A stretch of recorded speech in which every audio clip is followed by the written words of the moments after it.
सोनम बेवफा निकली। उसने अपने पति राजा को मारकर जो गुनाह किया उसे देखकर पूरा देश दंग रह गया। लेकिन पूजा सोनम से भी 4 हाथ आगे है। सोनम की करतूत पूजा के आगे कुछ भी नहीं।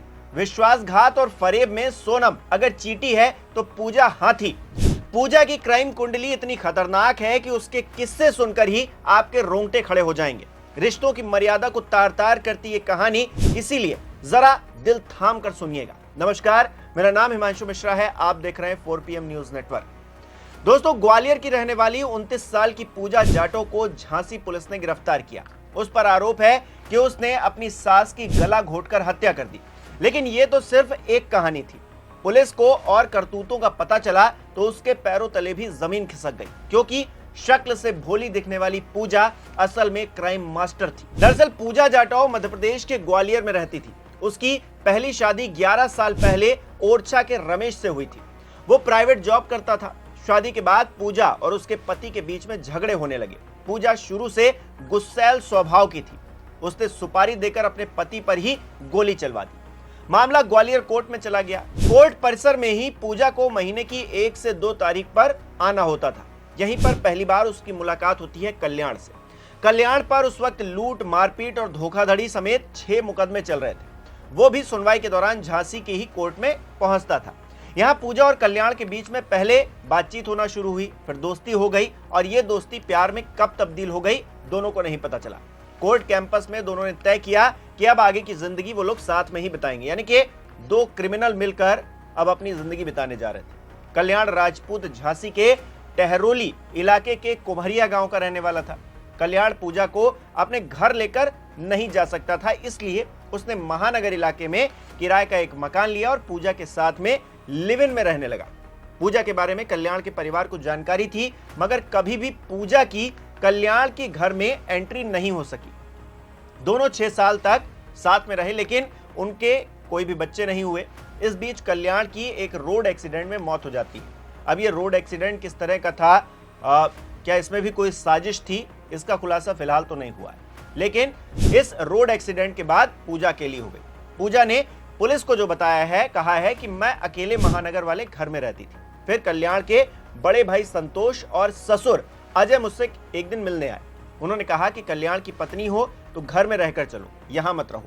तब तक मेरी और कल्याण की शादी नहीं हुई थी, इसीलिए मैं भी चुपचाप उनके घर जाकर रहने लगी। इस बीच जो जेठ थे यानी कि संतोष, पहले से ही वो शादीशुदा था, मगर वो उसे पसंद करने लगा था और पूजा और संतोष के बीच में संबंध बनते हैं। बाद में शादी भी हो जाती है, फिर एक बेटी भी होती है। पूजा बताती है अपने स्टेटमेंट में कि मेरी ससुर से अच्छी बनती थी, दोस्ती जैसे माहौल में दोनों के रिलेशन थे, मगर सास सुशीला देवी मुझे पसंद नहीं करती थी। पूजा ने पुलिस को बताया कि मार्च 2024 से घर में विवाद होने लगे।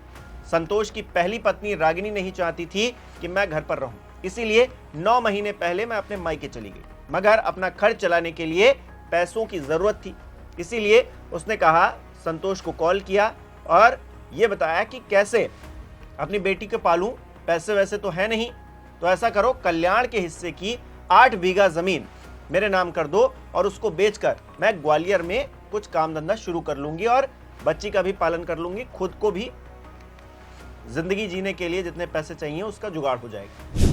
इसको लेकर संतोष भी मान गया और ससुर भी मान गए। दोनों लोग तैयार थे, लेकिन झांसी में उनकी सास वो इस बात के लिए बिल्कुल भी रेडी नहीं थी और इसी बात को लेकर दोनों के बीच झगड़ा भी था। पूजा ने बताया है कि जब वो झांसी गई तो सास से उसका झगड़ा हो गया, विवाद हो गया, जिसके बाद वो गुस्सा होकर ग्वालियर वापस चली आई। शब्दशः पूजा ने यह कहा है कि मैं बहुत गुस्से में थी, इसलिए सोच लिया था कि सास को रास्ते से हटा दूंगी। मैंने अपनी छोटी बहन कमला और उसके बॉयफ्रेंड अनिल से बातचीत की इस पूरे मसले पर और कहा कि अगर वो लोग सुशीला को मार देते हैं तो फिर 8 बीघा जमीन को बेचकर जो पैसे मिलेंगे उसका आधा हिस्सा वो उनको दे देगी।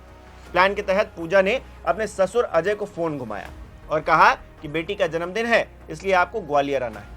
अजय 22 जून को ग्वालियर पहुंच जाते हैं। पूजा ने संतोष को अलग से कॉल किया, क्योंकि संतोष ललितपुर के शराब के ठेके पर काम करता था, तो वो भी 23 जून को ग्वालियर पूजा के पास पहुंच जाता है। संतोष से पूजा ने कहा था कि वो फिर से प्रेग्नेंट है, लेकिन उसे ये बच्चा नहीं चाहिए।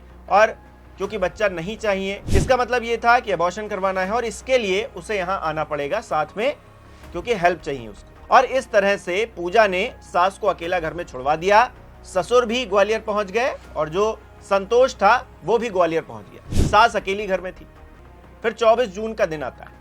पूजा की बहन कमला और उसका बॉयफ्रेंड अनिल बाइक से कुम्हरिया गांव पहुंचता है। गांव के बाहर बाइक खड़ी कर दी जाती है और पैदल ही दोनों सुशीला के घर पर पहुंचते हैं। वहां सुशीला उनको देखकर नाराज हो जाती है और विवाद हो जाता है। इस बीच कमला सुशीला को घसीटकर अंदर कमरे में ले जाती है। दोनों मिलकर सास को पहले बेहोशी वाला इंजेक्शन लगाते हैं। जब बेहोश हो जाती है उनकी सास, तो फिर मुंह में कपड़े ठूंस दिए जाते हैं, गला घोट दिया जाता है और इस हत्याकांड को अंजाम दिया जाता है। ये कौन दे रहा है अंजाम? पूजा की बहन और उसका बॉयफ्रेंड। लेकिन पूजा कहां है? पूजा ग्वालियर में है। ससुर जी कहां है? वो भी ग्वालियर में है। और जो पति है कथित तौर पर, वो भी ग्वालियर में ही। सब कुछ बिल्कुल सेट था। इस घटना को लूट दिखाने के लिए अलमारी में जो जेवरात रखे गए थे, कैश रखा गया था, वो भी निकाल लिया जाता है। इसके बाद दोनों ग्वालियर आ जाते हैं मर्डर ऑर्डर करके। फिर 24 जून की शाम को ही अजय राजपूत ग्वालियर से झांसी अपने घर पहुंचते हैं और देखते हैं घर की कुंडी जो है बाहर से बंद है। कुंडी खोलकर वो अंदर जाते हैं तो सामान बिखरा हुआ देखते हैं। कमरे के बेड पर पत्नी सुशीला की लाश देखते हैं। उनके होश फाख्ता हो जाते हैं, शोर मचाने लगते हैं कि आखिरकार ये कैसे हो गया। बातचीत में पड़ोसी बताते हैं कि जब आप घर पर नहीं थे तो एक महिला और युवक आपके घर पर आए थे। अजय का पहला शक अपनी बड़ी बहू रागिनी पर जाता है, क्योंकि दोनों के बीच में पूजा और इन दोनों के बीच में लड़ाई हुई थी। अब कौन बर्दाश्त कर लेगा दूसरी पत्नी को? इसी बात को लेकर लड़ाई हुई थी और शक जो है पहला इसीलिए बड़ी बहू रागिनी पर जाता है। और रागिनी के खिलाफ जो है और उसके भाई के खिलाफ, आकाश जिसका नाम था, हत्या का केस दर्ज करा दिया जाता है। पुलिस को बताया गया कि 8 महीने से रागिनी मायके में है और उससे विवाद चल रहा था। लेकिन कहानी कुछ और ही बाद में निकली।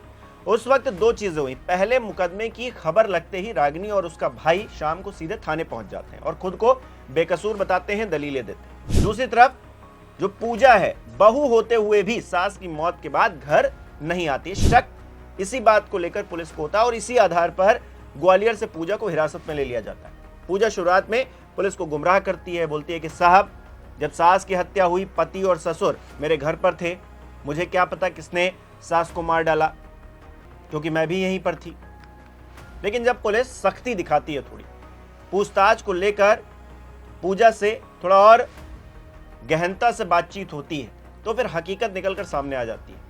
वो बताती है कि मैंने ही ग्वालियर के हजीरा में रहने वाली छोटी बहन कमला उर्फ कामिनी और उसके प्रेमी अनिल वर्मा से सास की हत्या करवा दी है।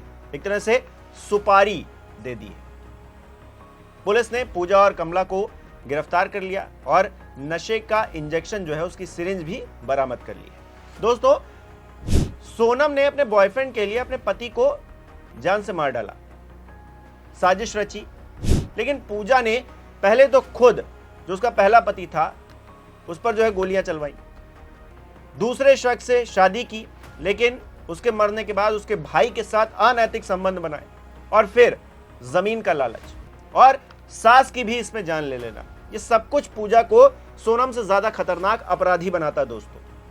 हालांकि सवाल यही है कि जुर्म बड़ा हो या छोटा, साजिश एक हो या फिर कई लोगों को मारने की हो, समाज किस तरफ जा रहा है? हर दिन कोई ना कोई ऐसी घटना हो रही है जो हमें और आपको झकझोर कर रख देती है, सोचने पर मजबूर कर देती है कि आखिरकार हो क्या रहा है। लेकिन बदलाव के नाम पर क्या कोशिशें हो रही हैं, ये उससे ज्यादा इंपॉर्टेंट है। ऐसे मामलों का ग्राफ लगातार बढ़ता जा रहा है। क्या ये ग्राफ कभी नीचे भी आएगा? क्या इस तरह के क्राइम खत्म हो पाएंगे समाज से?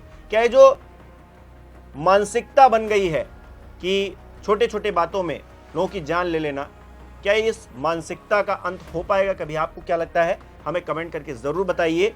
और अगर ये वीडियो आपने अभी तक लाइक नहीं किया है तो इसे लाइक कीजिए, शेयर कीजिए और हमारे चैनल को सब्सक्राइब भी कीजिए।